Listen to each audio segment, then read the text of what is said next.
The number one question I get from reps or statements is, Brian, if I only had more at-bats, more great sales conversations, somebody who is at least interested in looking at what I do, I can take it from there. I got that part. And they do. The problem is getting there. So you'll get some inbound, probably, some existing customers, some referrals, but that's not enough. When I talk with reps on my 15-minute calls to see if the training's right for them, I ask them, how many meetings are you getting a week? And they say, a bunch. I mean with outbound cold meetings, cold conversations, ones that aren't inbound, ones that aren't already existing customers, ones that didn't come through somebody else or through your inside person. Less than one. Now, how about if you could 10x that without having to do a single cold call, without having to send a bunch of cadences, learning how to connect with a stranger? I can't imagine a more powerful skill for a sales career. Go to b2brevenue.com, check out, start the conversation, get the meeting. It's a game changer. Today we got a great interview.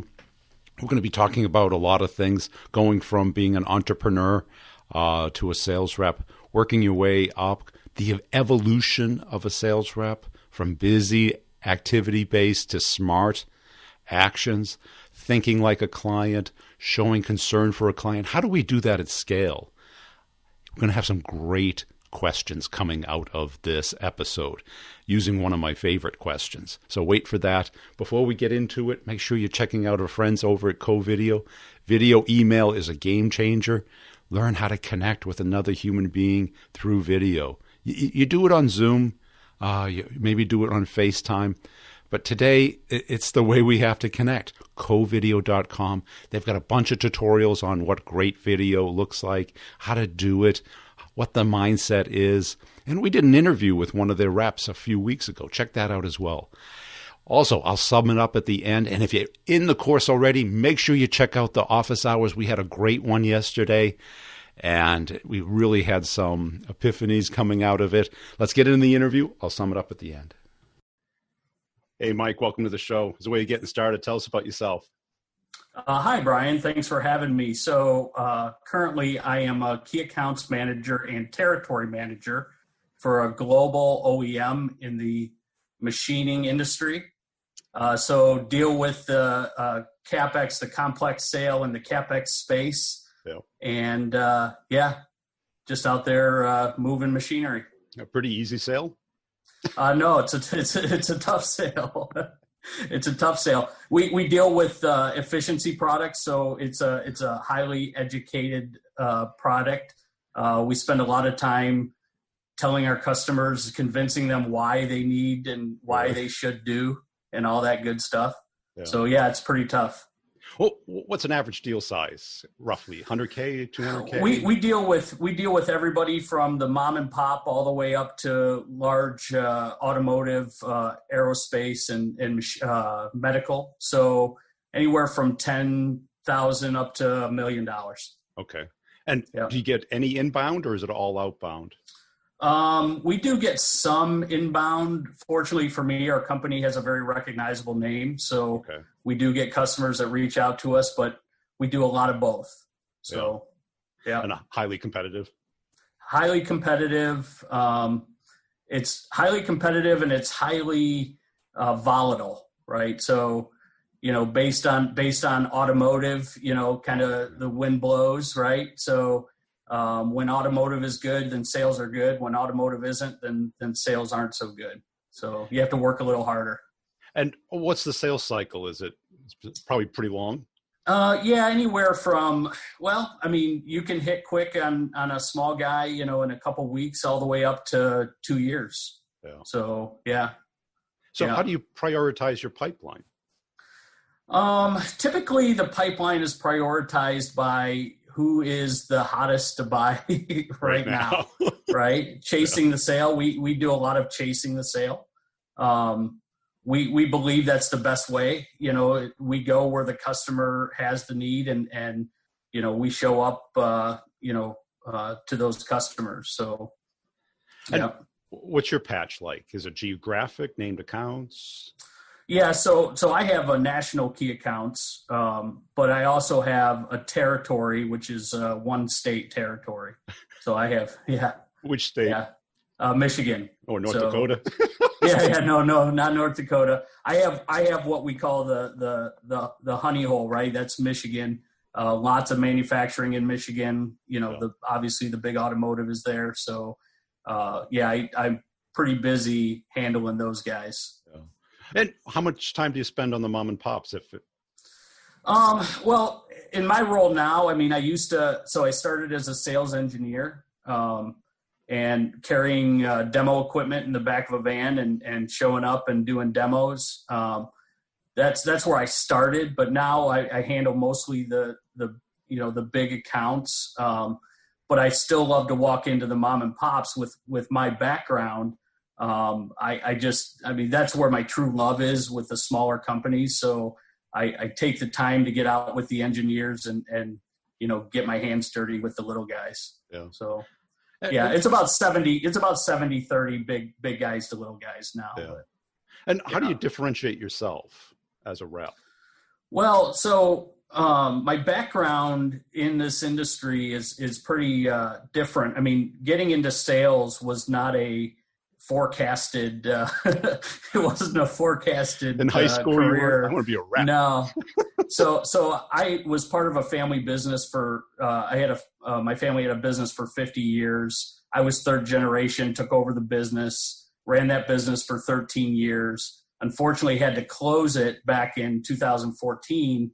And quite honestly, out of desperation, I applied for an inside sales position for this company, and obviously they recognized that I was no inside sales guy, so they put me on the road with the demo equipment. And 3 promotions later, here I am. But what really differentiates me is that I used to buy equipment in the same space I sell now. Good.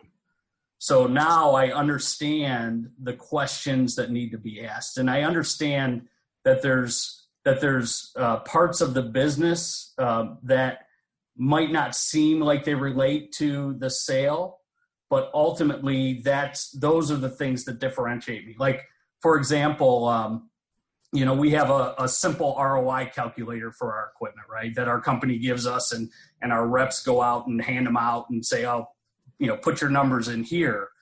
But if you actually go in and ask the customer, how do you calculate ROI, right? It's going to be completely different from, what we think, right? So when we go in and we ask those questions to the customers, how do you calculate? What's important to you? How do you want to see this payback or return? It puts us at a different level, right? It allows us to talk to them at a much different level than what our competitors are talking to them at. Yeah, I love that first question, because it's open-ended and it gives you everything you need. What's most important to you? Exactly. Well, and that's really, so I approach sales a little bit differently. I don't look at it as sales. I look at it like I'm a doctor writing a prescription, right? So when I go into a customer, my only focus is on helping that customer. Sometimes it's with our products, and sometimes, I have to walk away, because our products aren't a fit. But ultimately, I'm not trying to push anything. What I want to do is ask them the questions, get to know about their business. And from having bought this equipment in the past, Brian, I understand that what I wanted was a salesman who would take the time to know my business. Yeah. Right. And that's the important thing as far as I'm concerned. So let's walk through it. You walk in, they typically tell me, who you are, what do you do? How's it work? Right. So, and if we fall into that trap, we're dead, right? Yeah, exactly. Yeah. The show up and throw up, it doesn't work, especially in a complex sale, it just doesn't work. So typically I'll go in and I'm talking to engineering managers, I'm talking to, plant managers, operations managers, all the way up to the CEO.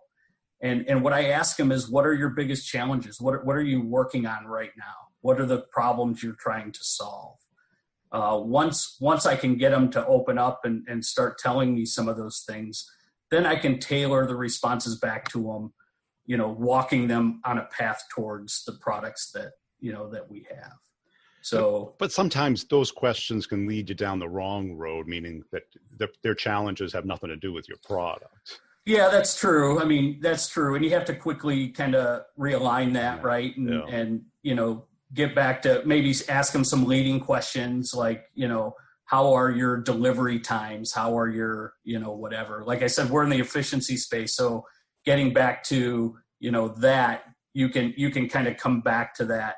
But to answer your question though, the things that are bothering them, even though they don't relate to me, they may relate to me. Yeah. Right. So understanding what those biggest challenges are really important to tailor the entire package. So it's never a bad thing to listen to that stuff and then kind of pick them through, because let's say they're having a problem with delivery time, right? I don't sell products that are going to help in delivery time per se.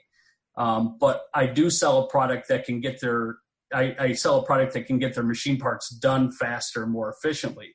So now I can walk them back to that as a determining factor towards their delay in delivery times, right? Does that make sense? Sure does. And how do you get, because I'm sure they want to commoditize you. Yes. Right. Because they always have power. If you're a commodity, I have the power. Right. If you're special, you have the power. Right. Exactly. So how do you make sure that doesn't happen? Well, I mean, it's all in the, it's all in the value proposition, right? So, in order to not be commoditized, we take care in basically explaining to them the value that we can bring to them that nobody else can bring. Right. And that once that hits, Brian, exactly that, yeah. I've got them right where I want them, right? As far as the sale goes. Yeah. Once they acknowledge that our product has a value that nobody else can bring to them, it's over. We're done. So. And how can you tell when they get it? Because everyone's saying that, but boy, that's a great question. How can I tell when they get it? There is that moment. Typically when they ask how much, typically when they start talking about numbers, that's certainly a buying signal. But I've actually had very frank conversations with customers where they've almost kicked me out of their facility, before we got down to that point. Right. And when that light comes on though, typically they're starting to ask questions of how quick can I get it? How much is it going to cost me? Those types of things. And how do you create urgency with it as far as do it today versus do it a year from now?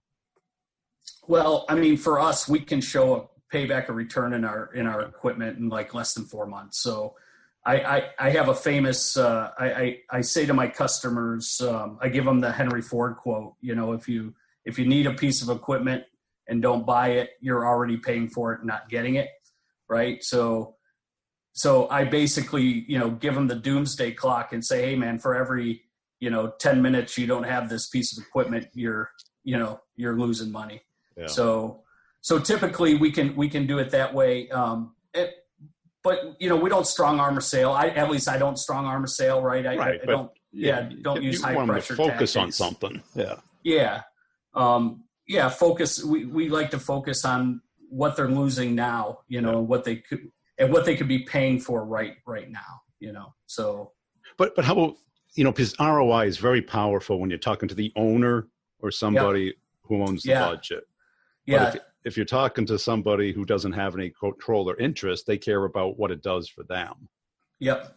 Yeah. You have to be very careful with that because a lot of times even the young reps will get kind of trapped in that. Right. So, understand who you're talking to and what's important to them. I'll tell you a good story, Brian. I had a young rep underneath me. He's a sales engineer. He came to me and said, hey, I'd like to offer, something to try to close this deal. I want to offer them free shipping. And I said, okay, are you sure that free shipping is of value to them, right? Do they care about it? Well, he did it, and he found out that shipping doesn't even go into, the manufacturing manager's budget. It's rolled out. It doesn't hit their CapEx, budget. So, it didn't mean anything to him. Yeah. He ended up having to give them the free shipping and give them a discount on top of that. So, it's really important to go in and ask those questions, right? What is important to you? Yeah. What, is free shipping of value or is it not? And a lot of times, you're going to end up doubling up on your discounts if you, offer them something they don't care about. Yeah. And what I love about that question is you can get a false positive. Like I sold to engineers most of my life. And if I asked what was important to you and the engineer said cost, I knew it was a false positive. Because engineers have no control over the budget. Right. If cost is important, that means they wanted to go under the radar. Right. Which means it's not going to be a big deal. Yeah, exactly. And that's it. And if you're talking to a finance person and they don't mention cost or ROI, you know it's a false positive. They say, right. Number of widgets per hour. It's like something that they have to care about. Yeah, and I think the important thing is, especially for like the younger guys, I mentor, a lot of guys in our company. We have about 30 reps. And what I tell them is understand who you're talking to and the personality of that person, right? So, you kind of have to tailor, if you have that operator guy who's 100% company, what's best for the company, works 60 hours a week and only cares about, the results, you can't talk about things like price and those things. They don't matter to him, right? Yeah. What's it going to do for them and the company overall? So, a lot of times we have to tailor that. And when you mentor somebody, you kind of see the stages that you went through as a rep. Yeah. What was some of those kind of major epiphanies where the lights went on and all of a sudden you go, I've been wasting a lot of time doing dumb stuff. I got to start doing this.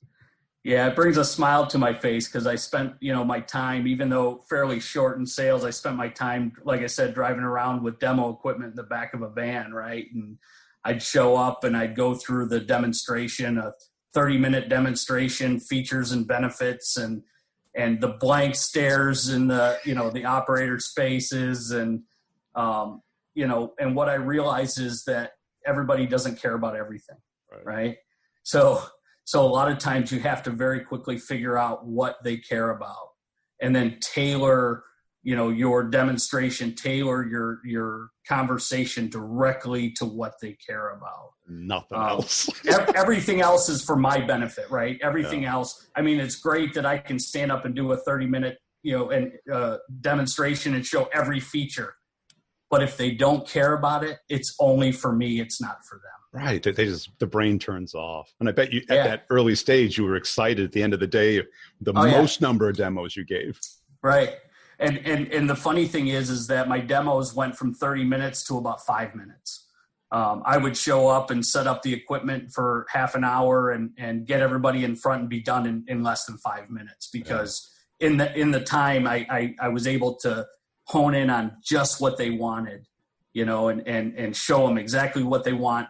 And then I call it the drop the mic moment, and then stand back and let them talk. Right. Yeah. So, yeah. Because usually it usually comes down to like one thing. Exactly. That they'll remember, that they value, that you do, that nobody else does. Yeah. I was traveling with one of my sales engineers. He's 23 years old, and, he showed up to do a customer demonstration, and I was standing back watching. And the funny part was he was asking them if they used a certain tool, and literally right behind him, Brian, was the whole wall of those types of tools. Right. So he couldn't see the forest through the trees. He was so intent on doing this demonstration that he didn't see the whole wall of what he was asking them if they used behind him. Yeah. To me, that's just an experience. I mean, you have to pay attention. You have to take in the surroundings when you have the chance to be face to face, and then you have to be direct and to the point and to their needs. So And what they care about. And the reps that come to you for help, come to you to talk through what they're facing. What do you typically see them doing wrong or less than perfect? Well, I think number one, again, a really good question. I think number one is they talk too much. Yeah. And don't listen enough. I mean, and that's kind of cliche in the sales world that you hear people say that. But even though people know it, they don't get it, right? Let the customer drive that sales visit. I mean, for me, it's easy. Like I said, I'm like a doctor writing a prescription. I walk in, I start the conversation, I sit back and listen. And as I'm listening in my mind, I'm thinking, okay, here's the products that I know can help them, but I don't tell them. I don't tell them until it's the right time to tell them, right? So I sit back, let them talk through. A lot of times they will commit to buying a machine from me before I even pitch the machine. You know, even before we get to that point, they know they need exactly what I'm selling. Yeah. And I think that's it. It's by far the number one thing. They're talking too much. And I think they feel obligated to talk. Right. I don't think it's even that they want to talk. They just feel it's their job. Yeah. And they don't have the confidence to have that pregnant pause. Right. Yeah, exactly. Ask a nice open-ended question and sit back. Yeah. Pop some popcorn. Pop some popcorn and watch the show. Yeah. Yeah. It's very, yeah, it's, I mean, obviously a lot of people think that sales is just talking, right? I mean, I think used car salesmen or whatever give that, you know, kind of a bad name, you know, in sales, but really we need to listen. We need to evaluate. We need to analyze. Yeah. And then we need to propose, you know, a solution to help after we understand their business. And I think when I was buying this equipment, Brian, that's really the guys that stood out to me were the guys that really understood my business. And so for me, as I mentor these guys, I try to make these young guys understand, hey, understand the business first and then propose a solution after. Right. Yeah. And that's just kind of how it plays out. So that's it. Because after you leave and you call in to either, you know, get an update or see where the deal is or push the deal to the next step, they either want to talk to you or have to talk to you. Right. You want them to want to talk with you. Absolutely. So if you don't have any value, or even if it's just an enjoyable interaction. Yep. You got to ask yourself, why are they going to talk to me? Exactly. Well, and that's a great point. And a lot of times what happens, our young reps are afraid to ask questions because they're afraid they won't understand the answers and know how to have a conversation. Okay. So they just avoid, you know, the questions, you know, about, let's say, ROI or other parts of their business. Now, if they're talking specifically about our machinery, they know everything, right? They can talk about that. But you start getting into how do you cost account? How do you, you know, what are the other departments that might benefit from the use of this? You know, they just, you know, the reps stay away from that like the plague because they don't want to be vulnerable to the customer. What I found is that vulnerability to the customer can be completely endearing to the customer, right? They might be more trusting of you because you admit, hey, I don't quite understand what you're doing here. Or, you know, can you explain this to me or whatever? That actually creates the relationship that'll get them to want to talk to you in the future. Right. Yeah, because trust is showing more interest in their concerns than your own. Sure. And when you say, you know, let me tell you what we can't do. Or if this is not a match, I'll point you in the right direction. Absolutely. You know that's our concern for them. Yeah. And that's hard. How about as far as like being emotionally attached to each outcome instead of the focus being on getting the right thing for the customer? I mean, obviously, so I kind of think it's a hybrid of both. Yeah. Right. I mean, I get emotionally attached first and then I'm driven to make sure that it's right. to make sure that they're successful. So the last couple of years, I've been really focusing on that customer experience piece, right? That, we've all heard the catchword customer experience. It's kind of the new thing, right? And, but I really do believe you have to be emotionally attached. You have to care. You have to care. You have to help. If it's just at the end of the day, if it's just about a sale for your commission, you're going to lose. Yeah. You're going to lose. Because the customers will see that and it'll drive that process, right? So when you care to not only get the customer the right thing and move them forward, the customers are much more likely to respond to that and buy from you. Yeah. So, and how do you stay sharp? I mean, because it's a lot, right? Yeah. You got a lot of accounts, all at different stages. You've been doing it a while. Yeah. So the way I do is just to get back out in the field, right? I mean, the way to stay sharp is to stand in front of 40 people and do a product demonstration, right? I don't do the numbers that I used to. I mean, I used to do 2 or 3 a day. Yeah. Now it's 2 or 3 a month, maybe. But I always take the opportunity to get back out with the little guys, get back out in the plants, get my hands dirty, and just be allow myself to be challenged by the customer. And that's the other thing, these young guys, don't be afraid to be challenged by the customer, don't be afraid of that, and be challenged, with new things and putting yourself in situations where you have to perform, right? That's what keeps me sharp. I mean, I try to get out and because of that, I have guys that that I sell machines to that call me, they call me after a demo I gave them 5 years ago and say, "Hey, Mike, we remember you. We're ready. We're now ready to buy." And the young reps are like, "Hey, why are you a customer? Everybody calls you. How is it so easy for you?" Because I've already done the work. I already got out there and put myself out there to those guys, and they remembered me. And what motivates you? What gets you up in the morning? What keeps you going through the day? Well, losing my business the way I did in 2014, life has been really good after. I've very quickly, fallen into a new career and what motivates me is just helping, other customers not fall into that same trap that I did. Yeah. So, it's not really money. It's not really commission. I know, we're all sales guys here. That's kind of a bad word, but really it truly is helping the customer, getting the deal right, not only selling something, but getting it right. That's, really important to me. And then also calling a guy 3 years later and saying, "Hey, how you doing?"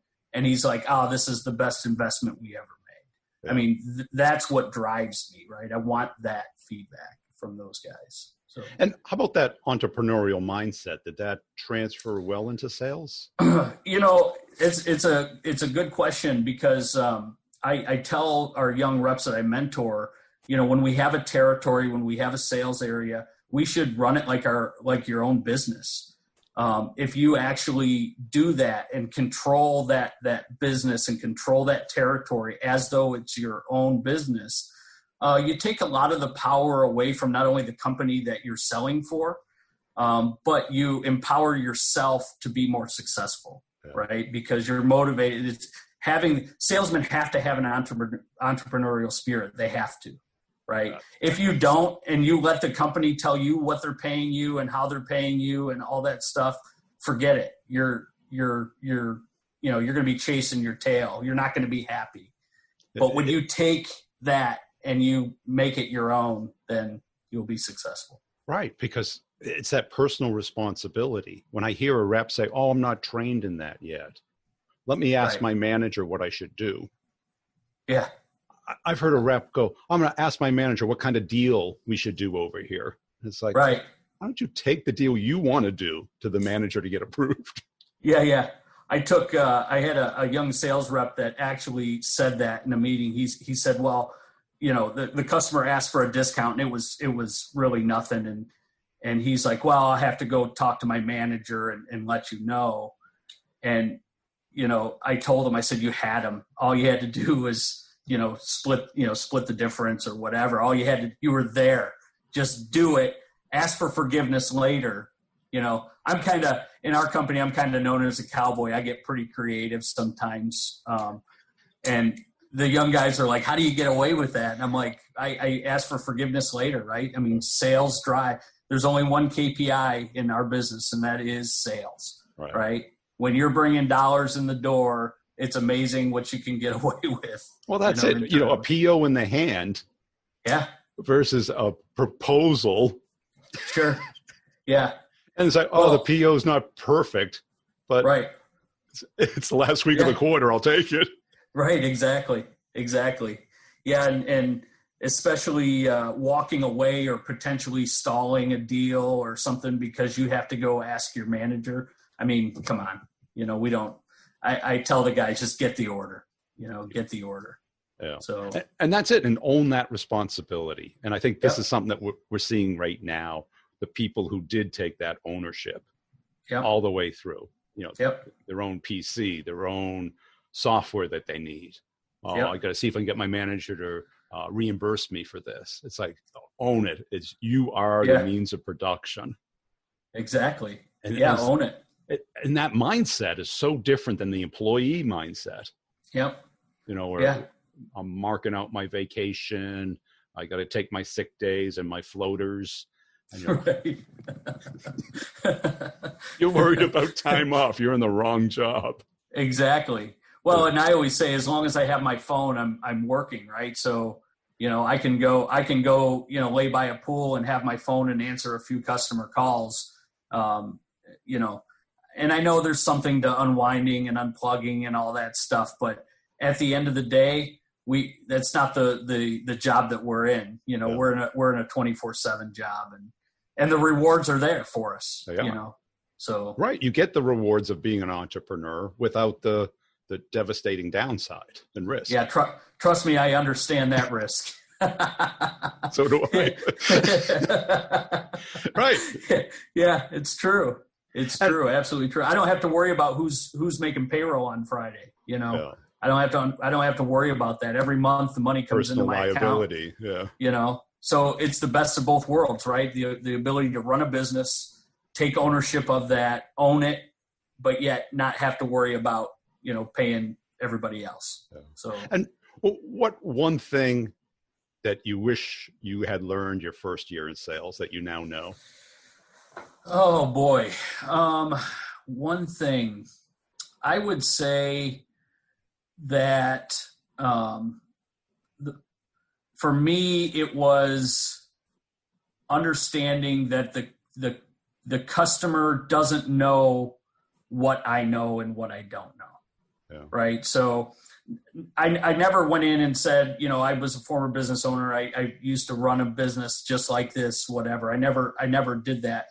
But I don't think I shared with them all of the knowledge that I could have shared with them because I assumed they would ask me, right? They would ask me, and I just simply assumed that the customer knew that I was a smart guy that knew a lot about this stuff, right? So I was a little bit more reserved and held back.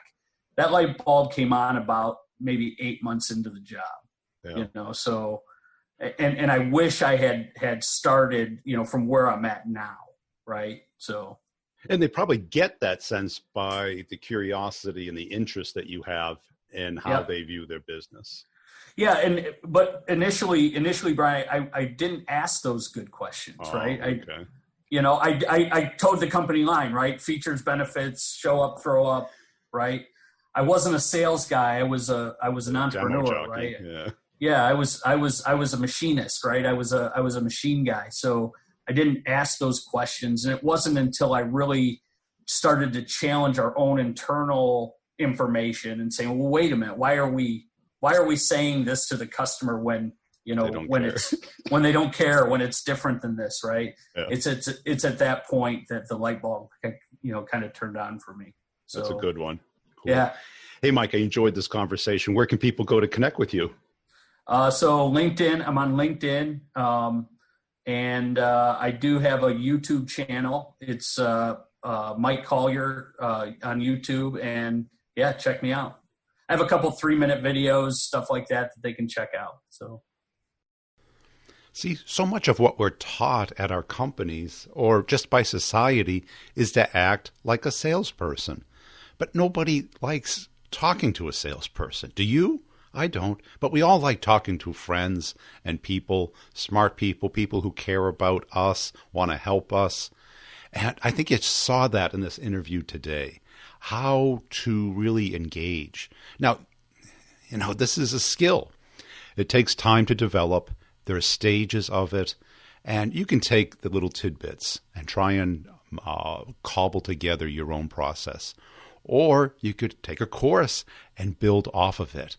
I know you might have to spend some time and some of your precious pennies, but believe me, what's it costing you per week not to have 10 solid conversations with cold people?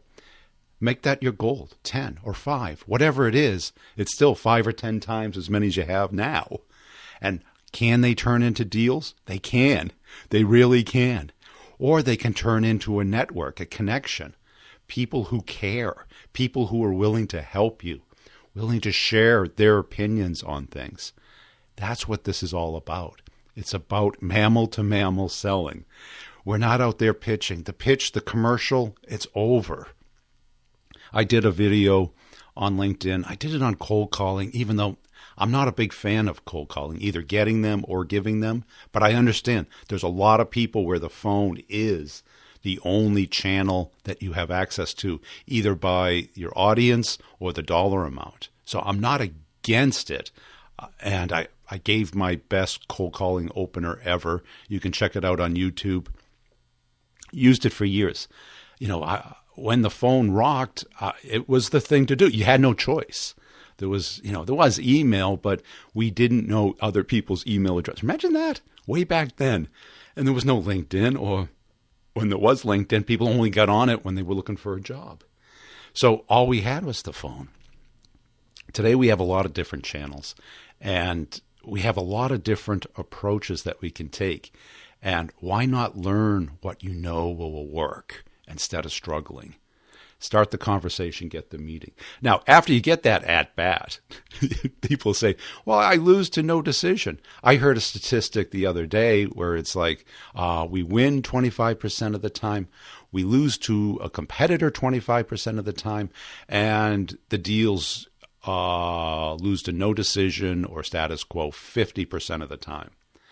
And what do? We spend all of our time competing against that 25% instead of the 50%. Closing the complex sale solves that other 50%.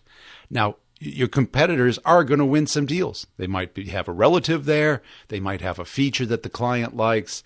They might cut their price, whatever it is. They might get there first. But we can always win against no decision.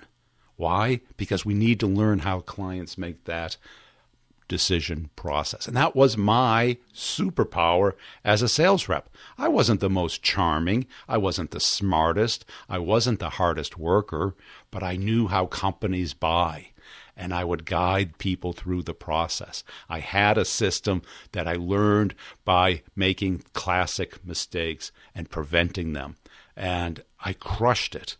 I loved selling. I just got to the point where I was working for people that were younger than me, less experienced. And then the CRM became the focus instead of the client or the deals. And I had enough. I made my money. I wanted to do a podcast, help other reps. And that's what I'm doing now. And it's a lot of fun. So check out the courses at b2brevenue.com. Try that superpower question. What is most important to you? That is powerful. I used it for years. It's a good situational question because what pops to mind may not have anything to do with your product, but you get a sense, a window into their world and what they care about, and you can build off of that. But how about if it's not about my product? Well, it's about rapport first. What you want to do is build interest and curiosity that moves towards the problem that you solve. You got to start where they are, not where you are. They will not bridge to where you are. They will push you into who are you, what do you do, how does it work, and what's it cost? Buy. And that's all you get. There's no emotional connection there. There's no eliciting the problem and connecting a solution to it. We have to start where people are.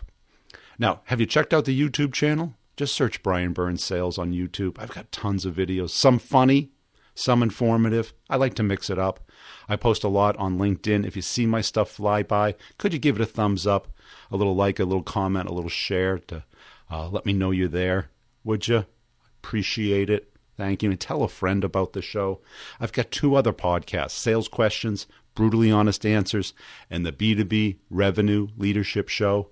Check them out as well if you can't get enough of great content about sales, selling, growth, leadership. This is the future, my friends, and we are there. Come on, your career and your bank account is counting on it. We'll see you next time.